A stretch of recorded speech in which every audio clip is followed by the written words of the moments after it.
चलिए मंगलाचरण। नमो अरिहंताणं नमो सिद्धाणं नमो आयरियाणं नमो वज्रायाणं नमो लोये सवसाहुणम्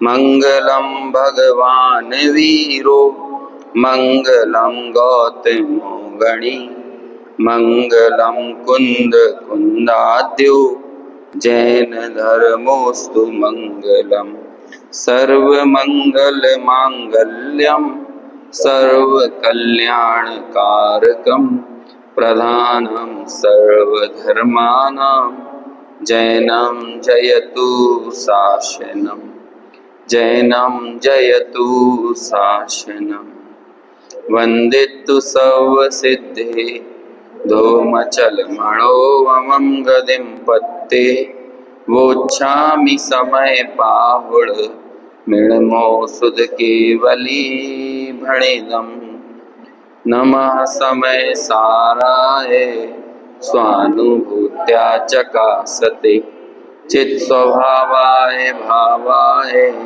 सर्वभावांतरच्छिदे। समय सार ग्रंथादिराज लगभग 11-12 दिनों के बाद फिर से अपन को विषय को आगे बढ़ाना है। इससे पहले हम गाथा क्रमांक 20, 21 और 22 पर चर्चा कर रहे थे, जिसमें कि परद्रव्य के साथ भूत, वर्तमान और भविष्य में परद्रव्य मतलब परद्रव्य को 3 भागों में बांटा गया था, सचित्त, अचित्त और सचित्ताचित्त। क्योंकि इन 3 तरह के पदार्थों के अलावा और परद्रव्य किसी अन्य रूप में देखने को मिलता नहीं है, जिनसे हमें मोह होता है, जिसमें मैं और मेरे पने की मान्यता होती है। क्योंकि यहाँ अप्रतिबुद्धता के चिन्ह की जब बात आई थी, आवाज ठीक आ रही है या और तेज करें थोड़ा सा? अप्रतिबुद्धता के चिन्ह की बात की थी तो वहां कहा था कि जो 9 कर्म है, कर्म और 9 कर्म है, उसमें मैं और मेरे पने की जो मान्यता है यही अप्रतिबुद्धता का चिन्ह है, और जब तक ये बनी रहेगी तब तक अप्रतिबुद्धता रहेगी। आगे जाकर जब कर्ता कर्माधिकार में पहुंचेंगे तो वहां का कहेंगे कि कर्म और 9 कर्म का मैं कर्ता नहीं हूं, मात्र जानने वाला हूं। जब ऐसी बुद्धि हमारी विकसित होगी तब यही अप्रतिबुद्ध प्रतिबुद्ध बन जाएगा। तो जब तक कर्म 9 कर्म का कर्ता बन रहा है, और यदि कर्ता बन रहा है तो उससे पहले उसे मैं और मेरा मानेगा तभी कर्ता बनेगा। हमने ये बात देखी, ये चर्चा की थी कि पहले एकत्व और ममत्व बुद्धि जहां पर होती है वहीं पर कर्तृत्व और भोक्तृत्व बुद्धि होती है। अब ये जो कर्म और 9 कर्म है, इन्हें 3 भागों में बांट दिया। क्योंकि कर्म तो वैसे दिखते हैं नहीं है, लेकिन जो 9 कर्म के रूप में दिखते हैं ना, वो वास्तव में कर्म का ही फल है। कर्म ही किसी 9 कर्म के अवलंबन को तलाश कर अपना उदय दिखाता है ना, प्राय। और हम लोगों को भी जब भी ये पता चलता है ना कि अमुक कर्म का उदय चल रहा है, तो हम लोग कर्म को नहीं देखते, कर्म तो हम देख ही नहीं पाते हैं। उसका कारण क्या होता है? 9 कर्म ही होता है। तो हम अपनी जो कोई खींच भी निकालते हैं तो किस पर निकालते हैं? उन्हीं 9 कर्म पर निकालते हैं। किसी को इष्ट और अनिष्ट मानते हैं, वो भी किसे मानते हैं? 9 कर्म को ही मानते हैं। तो ऐसा वो 9 कर्म 3 भागों में बांटा, सचित्त, अचित्त और मिश्र। मिश्र मतलब सचित्त अचित्त। सचित्त कैसे कहते हैं? स्त्री पुत्र आदि जो है वो सचित्त हैं। हमारे घर मकान दुकान इत्यादि ये सब क्या है? अचित्त हैं। और जिन नगर देश है ना, राज्य वगैरह में हम रह रहे हैं, गांव नगर आदि में, ये सचित्त अचित्त हैं, क्योंकि इनके साथ भी मैं और मेरे पने की मान्यता हमारी होती है। तो जो ज्ञानी है वो कैसा है? जब तक हमारी ये मिथ्या भ्रांति बनी रहेगी तब तक तो हम अज्ञानी बने रहेंगे, अप्रतिबुद्ध रहेंगे। और यहाँ पर एक शब्द आया था जब हमने 22 नंबर की गाथा पढ़ी थी, एयम तु असभूतम आद वियप्पम करेदि सम्मूढ़ो। ऐसी गाथा में शब्द था, मूल ये पंक्ति थी। जब तक इस तरह की असत भूत आत्म विकल्प रहेंगे, जब तक असत भूत, सत्ता नहीं है इन चीजों की, लेकिन ये मेरे हैं, इस तरह की मान्यता कैसी है? असतभूत आत्म विकल्प है।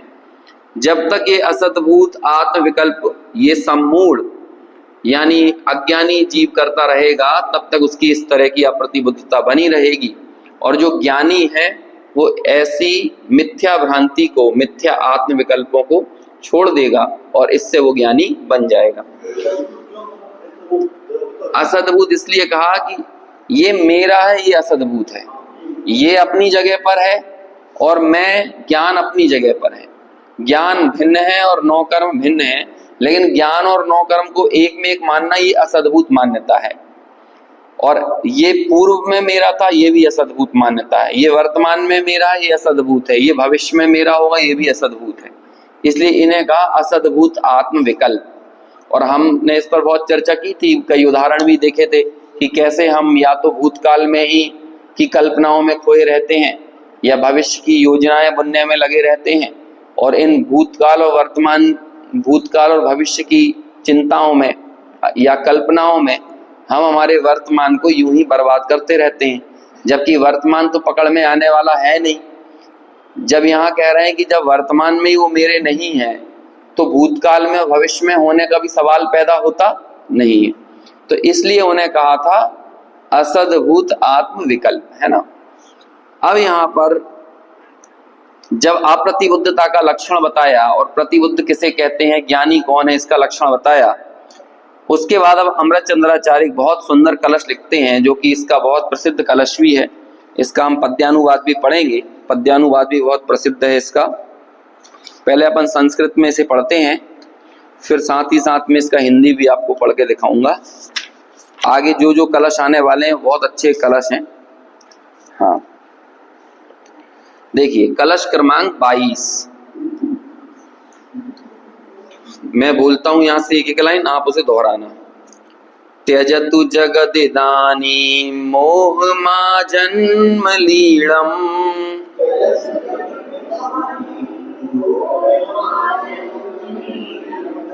रसयतु रसिकानां रोचनं ज्ञानमुद्यत।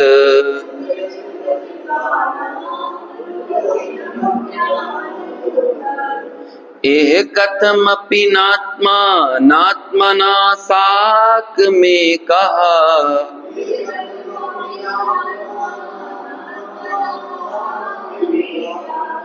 किल कलयति काले क्वापि तादात्म्य वृत्तिम।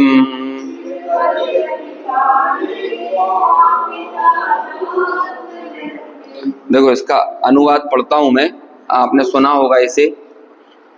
आजन्म के इस मोह को हे जगत जन तुम छोड़ दो, रसिक जन को जो रुचे उस ज्ञान के रस को चखो।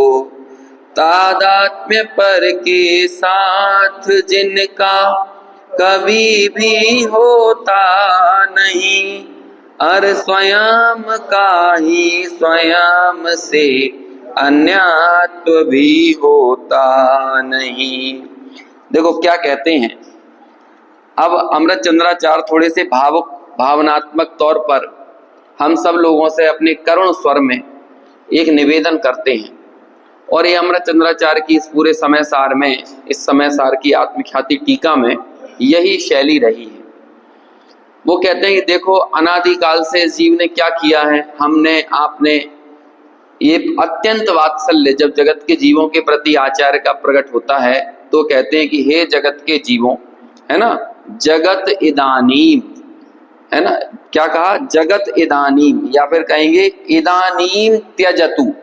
इदानीम किसको बोल रहे हैं, इदानीम मोहम, इस मोह को, पहली लाइन देखो आप संस्कृत की, है ना, इदानीम मोहम। अब जब संस्कृत का अर्थ करते हैं तो आगे पीछे से करना पड़ता है।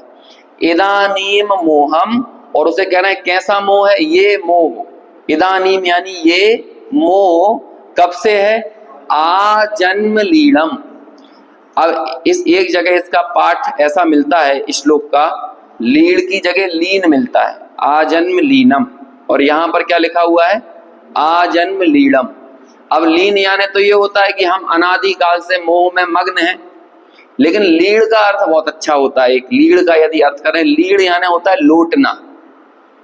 जैसे कि बच्चे हों रेत में धूल में ऐसे लोटें तो क्या कहलाते हैं वो, और उन्हें मजा आता है बहुत। कि जो भैंसों को देखा है क्या करती हैं, वो कीचड़ में लीड़ती हैं, है ना, लोटती हैं। तो अभी कोई समझदार व्यक्ति हो तो वो कहेगा ये कैसी भैंसें हैं, कैसी मतलब है गंदी कीचड़ में एकदम लोट रही हैं। सुअर वगैरह होते हैं वो कहाँ लोटते हैं, विष्ठा के अंदर, गंदगी के अंदर लोटते हैं। तो कोई समझदार आदमी को एकदम घिनापन छूटता है उसे उनको देखते हुए। तो लीड़ यानी लीड़ का अर्थ क्या होता है, उसमें लोटना।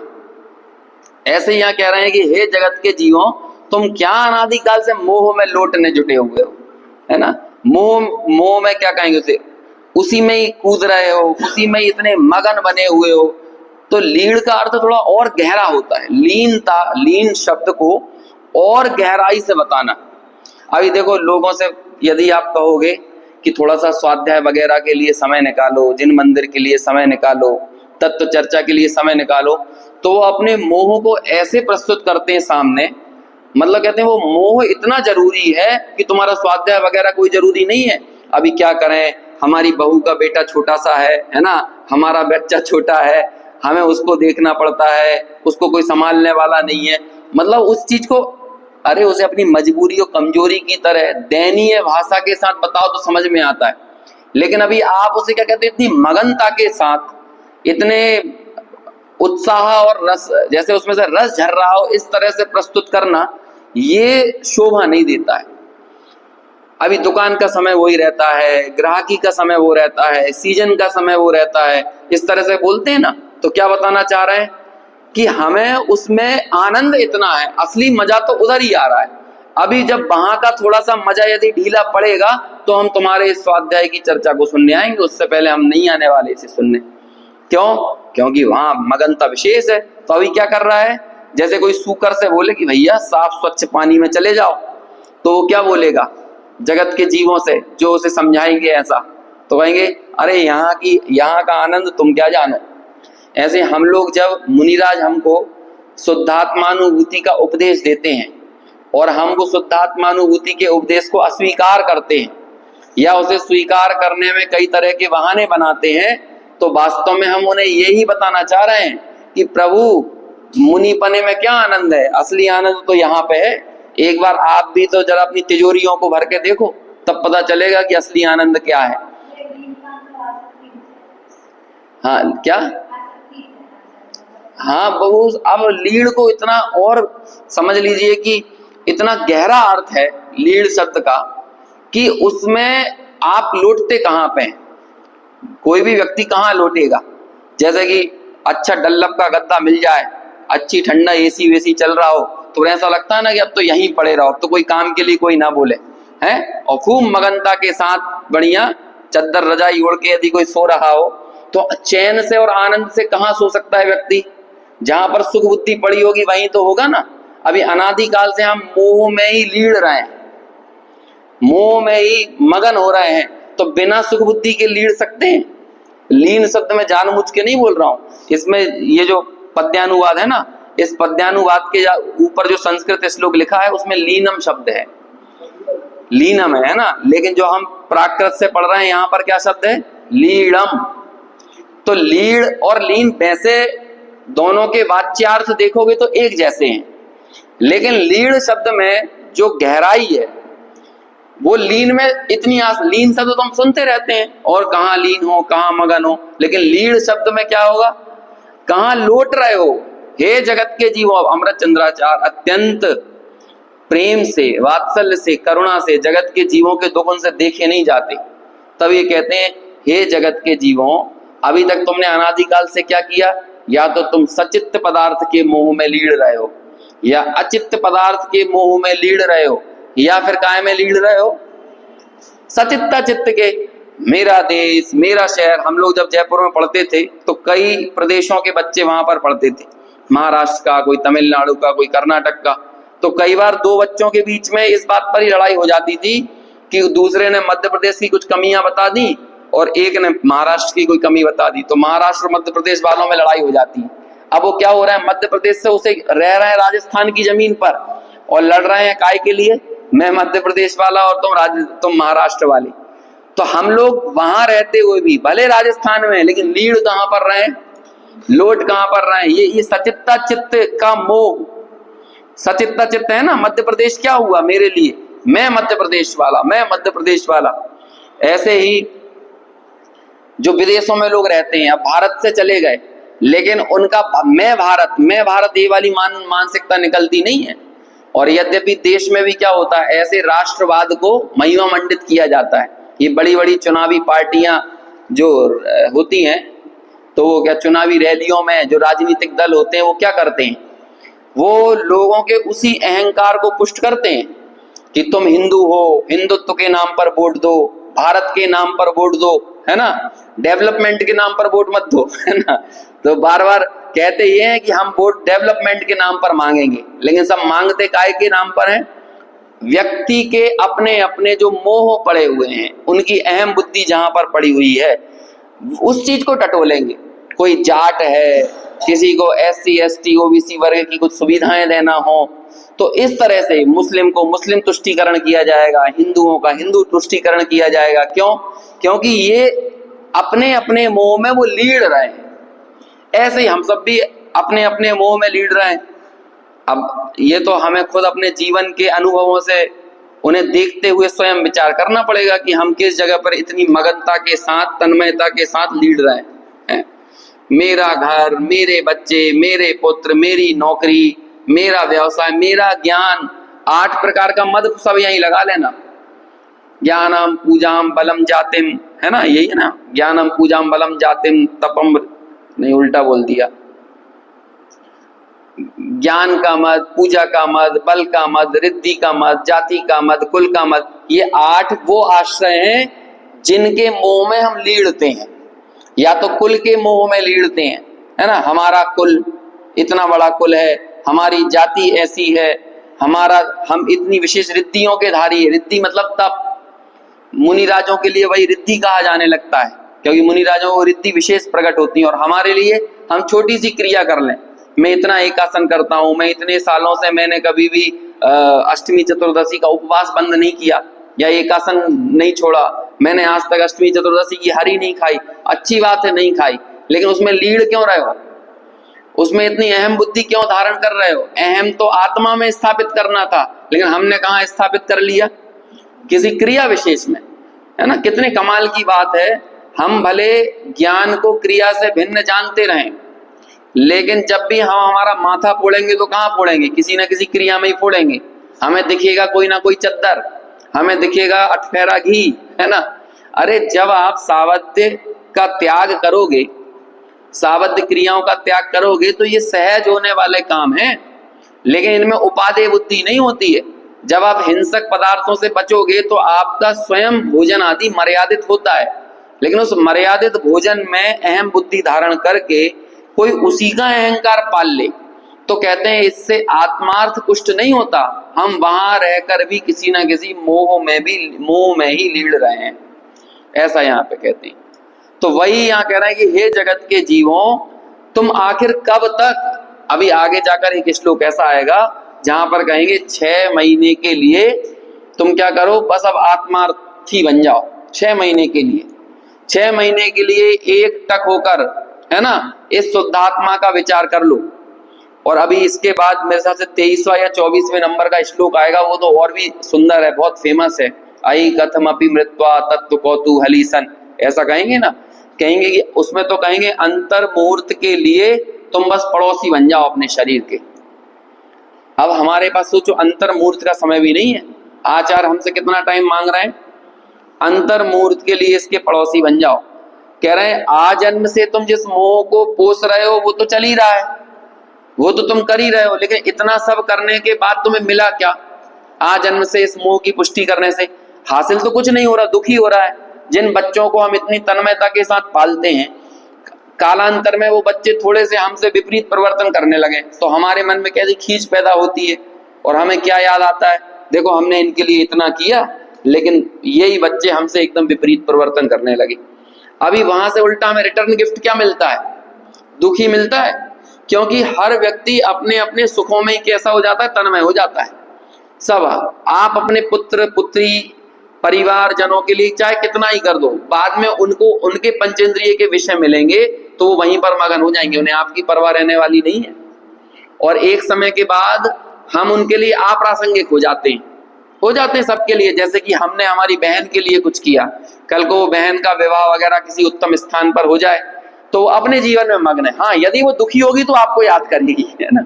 और हम ये चाहते भी हैं कि भैया वो दुखी ना हो, बार बार हमें परेशान ना करे, लेकिन वो यदि अपने जीवन में सुख शांति से रम जाए तो भी हमें ऐतराज होता है। तब हमें ये लगता है देखो हमें याद नहीं कर रहे। आचार्य कहते हैं इन सब चीजों में कोई दम नहीं है। आजन्म के इस मोह को हे जगत जन तुम छोड़ दो। पर ऐसा ये वाली लाइन हमने जितने आराम से पढ़ ली ना, लेकिन ये आचार्य के हृदय में जाकर सोचो वो कैसे कह रहे हैं। हृदय में बैठकर अत्यंत करुणा के साथ, अत्यंत वात्सल्य के साथ, छठे गुण स्थान की भूमिका में जो संजुलन कषाय संबंधी वात्सल्य, लेकिन वो कितना पवित्र है। उनका वात्सल्य ये नहीं है कि हमारे जो दुख हैं वो संयोगों के कारण है और वो संयोग हमारे से दूर हो जाए। प्रतिकूल संयोगों में क्रोधित होना, अनुकूल संयोगों में आनंदित होना, ये तो अज्ञान है। और आचार्यों को दुख का कारण वो प्रतिकूल संयोग नहीं दिखते। आचार्यों का सुख का कारण अनुकूल संयोगों को जुटा देना नहीं दिखता, बल्कि क्या दिखता है, सुख दुख का कारण मोह। ये यूनिवर्सल ट्रुथ है। जगत के जितने भी जीव हैं वो सिर्फ और सिर्फ उनके मोह के कारण दुखी हैं, और जितने भी जीवों ने सुख का मार्ग प्रशस्त किया है वो मोह के अभाव से ही प्रशस्त किया है। इसके अलावा दूसरा कोई उपाय नहीं है। और उसका एक क्रम होता है मोह के जाने का। पहले दर्शन मोह जाएगा, फिर चारित्र मोह क्रम सा छूटता चला जाता है। और जैसे जैसे आप मोह से निवृत्त होते जाते हैं वैसे वैसे सुखी होते जाते हैं। लेकिन ये काम होगा कैसे, ये मोह को छोड़ने का काम होगा कैसे? जो कर्म और नौ कर्म है उनमें जब हमें सुख बुद्धि दिखना बंद होगी, सुख बुद्धि चली जाएगी, कर्म और नौ कर्म जो हैं उनमें मैं और मेरे पने की मान्यता चली जाएगी। अब आप विचार कर लो, हमारा जहां भी अहम पड़ा हुआ है वहां कर्म और नौ कर्म के अलावा कुछ नहीं है। अहम जहां जहां पड़ा हुआ है, मैं अच्छा बोलता हूं, अब ये बोलो किस चीज का अहम हो गया? मैं अच्छा दिखता हूं, किस चीज का अहम है? कर्म और नौ कर्म का है। ये वाणी कहां से मिली? मिट्टी है ये वाणी, और क्या है? ये भाषा वर्णना का जो परिणमन हो रहा है ये क्या है? मिट्टी कहने का अभिप्राय क्या हो? मिट्टी मतलब जब भी ऐसा कहते हैं ना कि भाई ये देह मिट्टी है, तो उसे कहने का अभिप्राय क्या होता है? जैसे मिट्टी पुद्गल है ऐसे ही ये भी पुद्गल है। कल को इसके परमाणु बिखर कर मिट्टी बन सकते हैं और मिट्टी के परमाणु बिखर कर, है ना, या वो थोड़ा परिणमित होकर इस देह में मिल सकते हैं। इसमें क्या आश्चर्य की बात है? मुर्दा के शरीर को आप छोड़ दो अपने स्थान पर, नियत स्थान पर, कालांतर में कुछ समय पश्चात क्या होगा आप पता नहीं लगा सकते कि वो मिट्टी थी कि वहां पर कोई शरीर था। हड्डी हड्डी रह जाती है ना, ज्यादा दिन नहीं लगता। और वो थोड़े और समय बीतता है तो हड्डियां भी पूरी परिणमित होकर उस रूप ही बन जाती हैं। वो भी कितने दिन रहेंगी, ये भले उसमें समय ज्यादा लगे, हड्डियों के गलने में, है ना, उन्हें परिवर्तित होने में समय ज्यादा लगे, लेकिन गलकर परिणमित होकर बनेंगी तो क्या मिट्टी ही बन जाएंगी। तो ऐसे ये भाषा वर्णना का परिणमन हो रहा है, ये किसका? पौद्गलिक है कि जीव का है? ये भी पौद्गलिक है।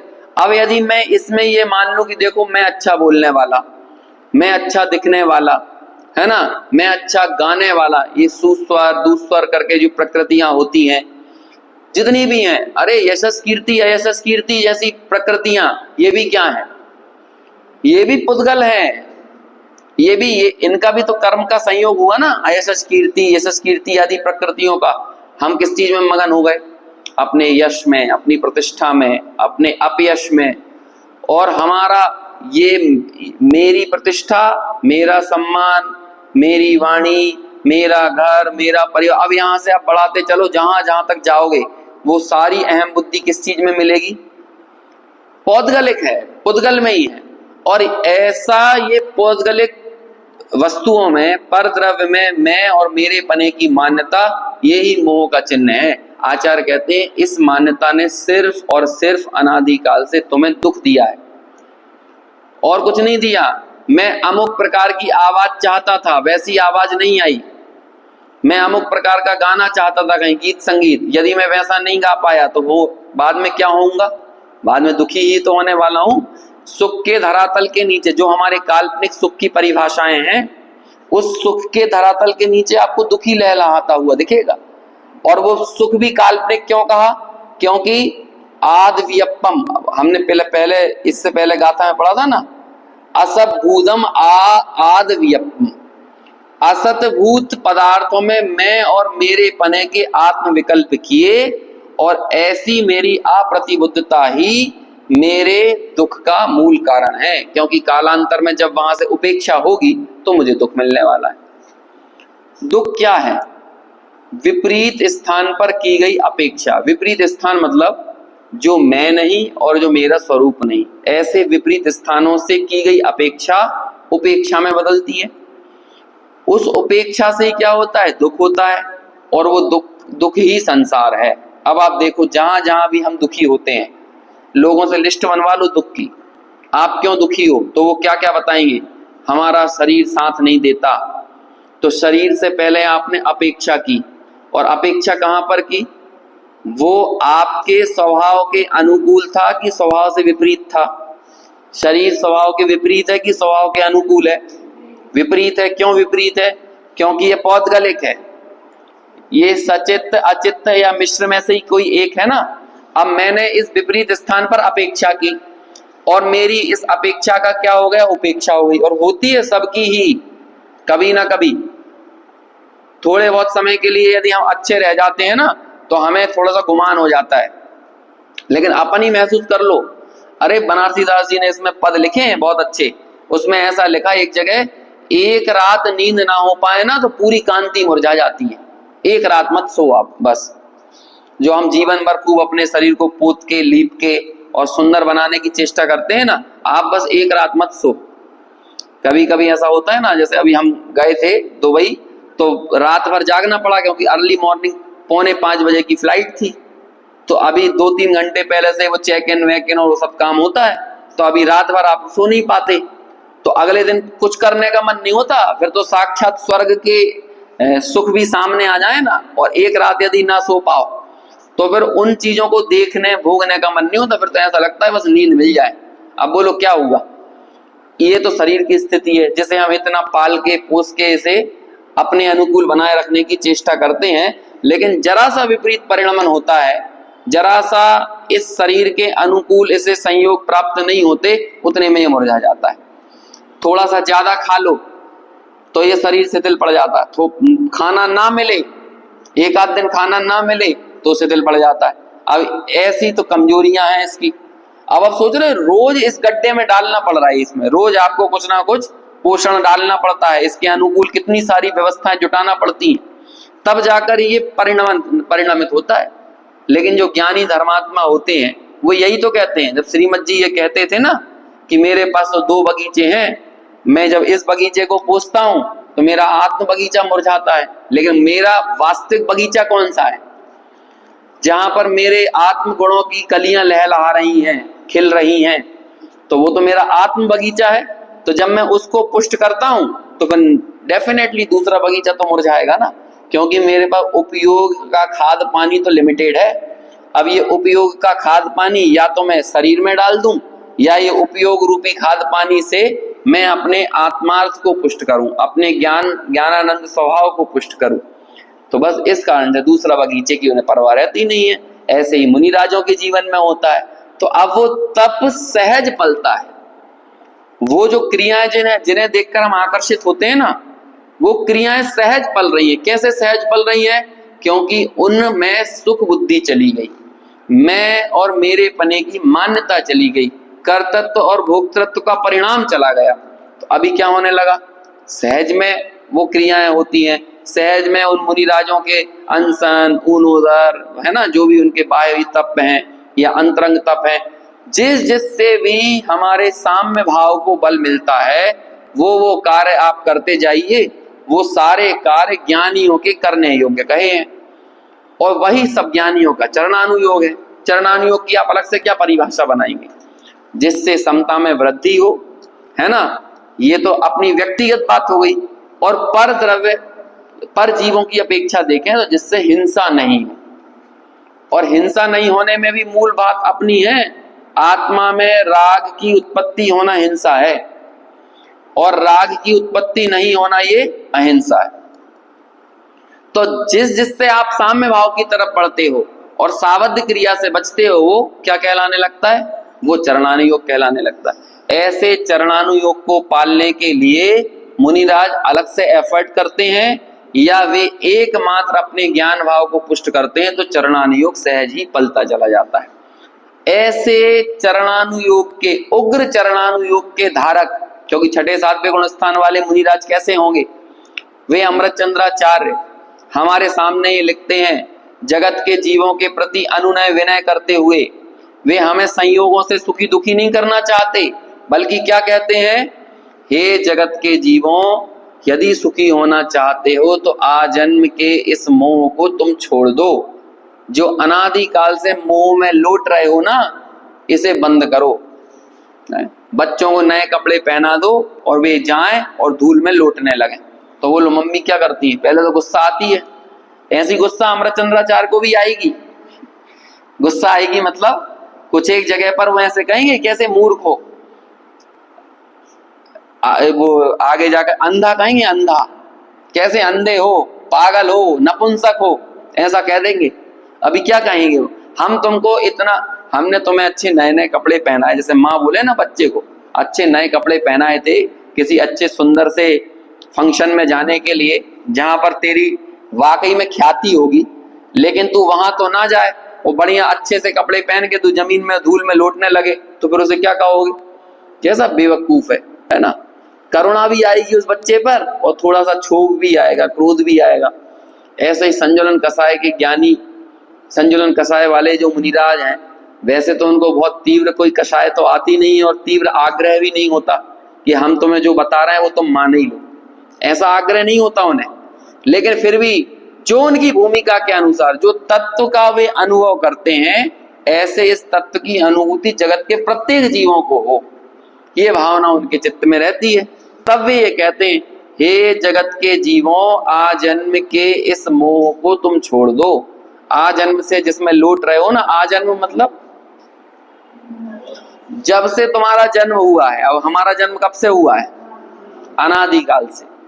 तो अनादि काल से जिसमें लौट रहे हो, ऐसे उस मोह को छोड़ दो। अब देखो आगे क्या कहते हैं, रस यतु रसिका नाम रोचनम ज्ञान मुद्यत, कि उद्यत ज्ञानम, ये जो ज्ञान का उदय हुआ है, और ये ज्ञान कैसा है?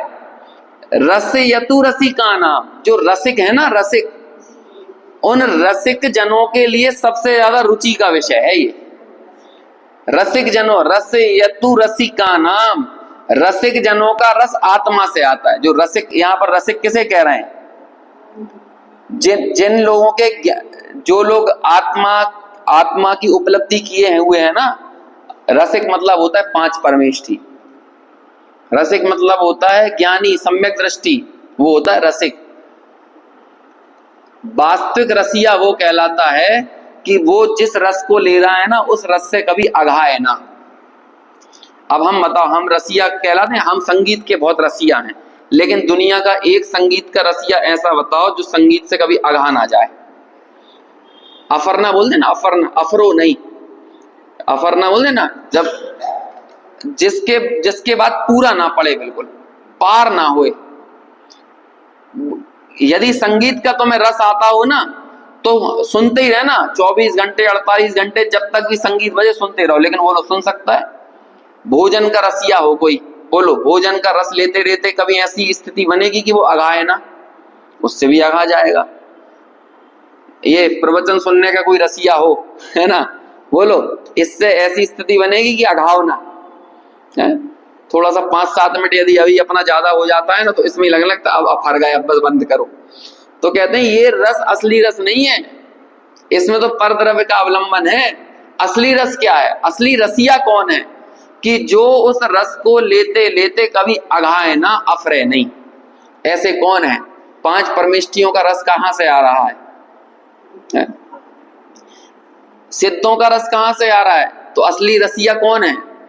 एक आत्मा के ज्ञान रस का आस्वादन करते करते कभी अघाते नहीं है। अनंत काल बीत जाएगा तो भी उस आत्मा के आनंद से वे बाहर नहीं निकलेंगे, अफरेंगे नहीं कि ऐसा मन हो कि लोकालोक झलक रहा है तो थोड़ी देर हम लोकालोक में मगन होकर देख लें, आत्मा की मगनता को छोड़ दें। कभी ऐसा होगा? ऐसा तो नहीं होगा। तो इसे बोल रहे हैं रसिक जन। कौन है रसिया? वे हैं 5 परमेष्ठी, वो है ज्ञानी सम्यक दृष्टि। उसे कहते हैं हे जगत के जीवों, तुम इस आजन्म के मोह को छोड़ दो और क्या करो?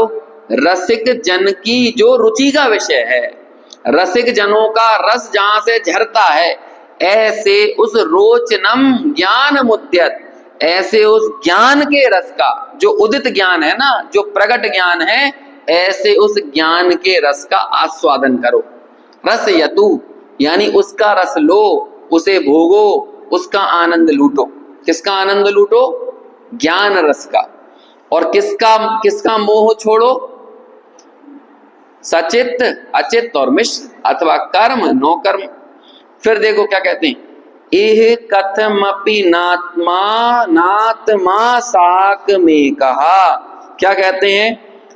अनात्मा और आत्मा, यही आत्मा, इस आत्मा का अनात्मा, ये दोनों शब्द मिले हुए, चा आत्मा अनात्मा, इस आत्मा का कभी भी किसी भी काल में, नीचे लिखेंगे देखो, क्वापी काले, चौथी लाइन में लिखा है क्वापी काले, ये आत्मा कभी भी किसी भी काल में क्या होगा? इन पर द्रव्यों के साथ। कौन से पर द्रव्य? सचित, अचित और मिश्र। इन पर द्रव्यों के साथ, कर्म और नो कर्म के साथ कभी भी एक में होने वाला नहीं है, कभी भी किसी भी काल में तादाद में होने वाला नहीं है। ये सदा काल भिन्न भिन्न ही रहने वाले। तुम चाहे इन्हें कितना ही अपना मान लो, इन सचित्त पदार्थों को कितना ही मैं मान लो, मेरे मान लो, अचित्त पदार्थों को कितना ही मैं मानो, मेरे मानो, और सचित्ता चित्त पदार्थों को चाहे कितना ही मैं और मेरे मानो, लेकिन ये तुम्हारे कभी भी होने वाले नहीं है। क्वापी काले, क्वापी काले मतलब किसी भी काल में, ना भूतकाल में, ना वर्तमान काल में और ना भविष्य काल में, ना उत्सर्पणी काल में और ना अवसर्पणी काल में। क्वापी काले क्या होने वाली है? इनके बीच में कभी तादात्म्य वृत्ति यानी एकत्व। तादात्म्य मतलब क्या होता है? एक में एक हो जाना। जैसे अग्नि और उष्णता, इनके बीच में क्या है? एक में एक पना है ना, तादात्म्य वृत्ति है ना। कभी किसी काल में इनके बीच में तादात्म्य वृत्ति होने वाली, मतलब एक में के होने वाले नहीं है। इसलिए हे जगत के जीवों, इन्हें मैं और मेरे मानने की गलती आखिर क्यों करते हो? ये यहाँ पे कहते हैं। तो फिर क्या करो? रस यतु रसिका नाम रोचनम ज्ञान मुद्यत। जो प्रगट ज्ञान है, तुम्हें यदि रस लेना ही है, कहीं लोटना ही है, तो कहाँ लोटो? कहाँ लोटो? किसी का रस लेना है तो कहाँ, किसका रस लो? ज्ञानम, ज्ञानम उद्यत। ये जो प्रगट ज्ञान है, इसे ही मैं और मेरे पने के साथ स्वीकार करो और इसी में ही लीन हो जाओ। ऐसे यहाँ पर ये प्रेरणा देते हैं। अब अपन एक बार फिर से इस कलश को पढ़ते हैं। पहले संस्कृत पढ़ेंगे और फिर उसके बाद इसका अनुवाद, जो बनारसी दास जी का नहीं दिया इसमें, चलो यही हिंदी पढ़ेंगे फिर। त्यजतु जगदिदानीं मोहमा जन्म लीणम्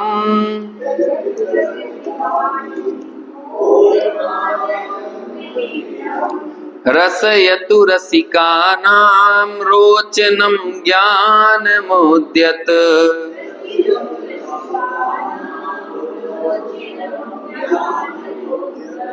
इह कथमपि नात्मा नात्मना साक में कह।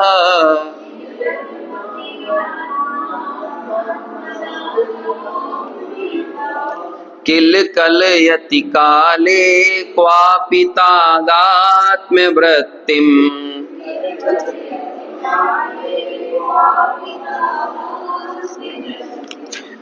अनुवाद में पढ़ता हूं यहां से, आपके पास अनुशीलन हो तो साथ में दोहरा सकते हैं।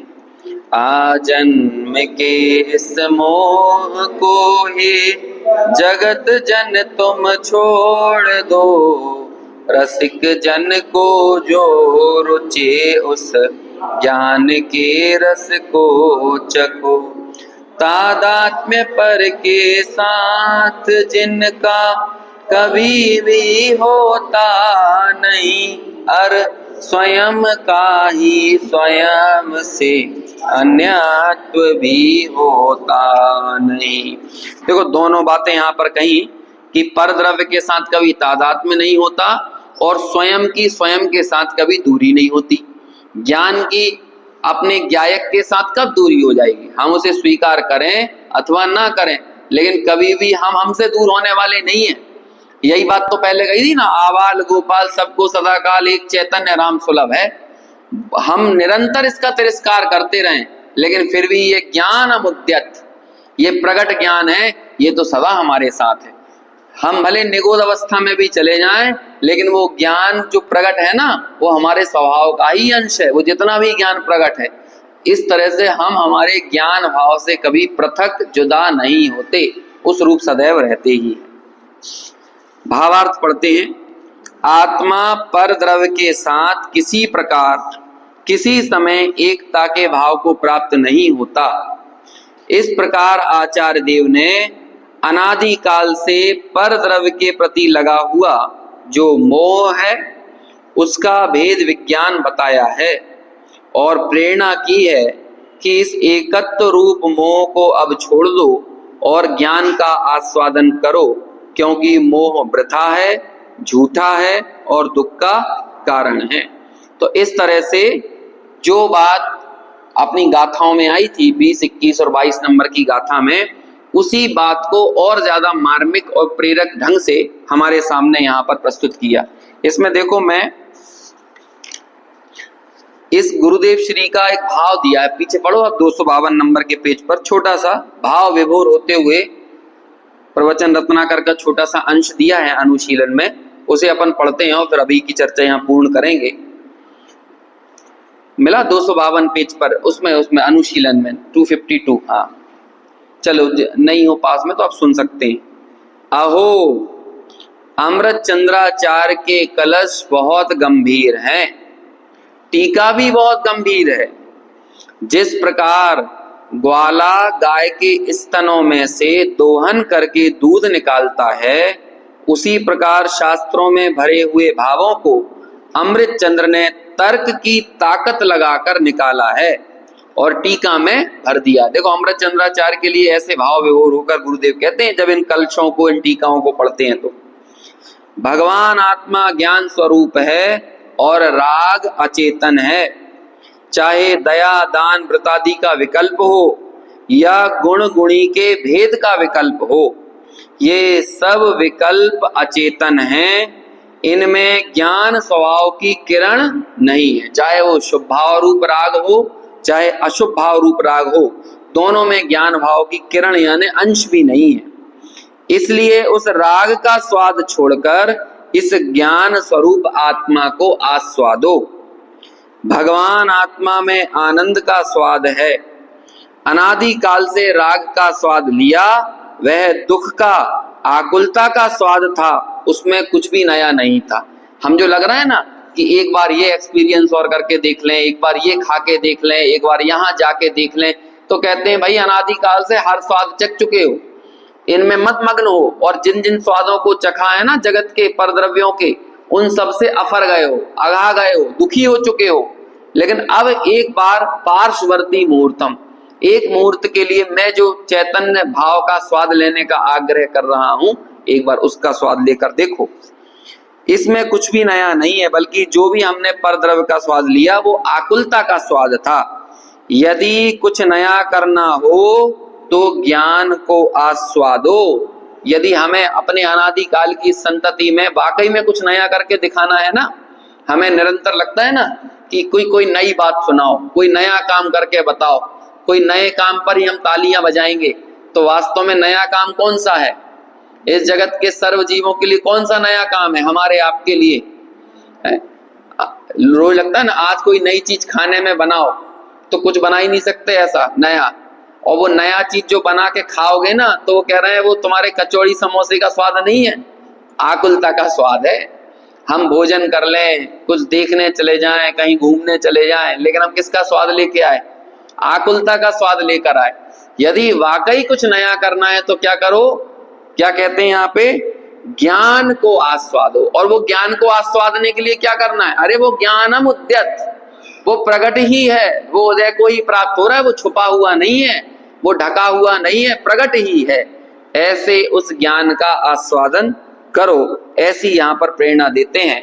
अब आगे 23, 24 और 25 नंबर का जो कलश है, वो गाथाएं हैं, उन गाथाओं पर आगे अपन कल चर्चा करेंगे।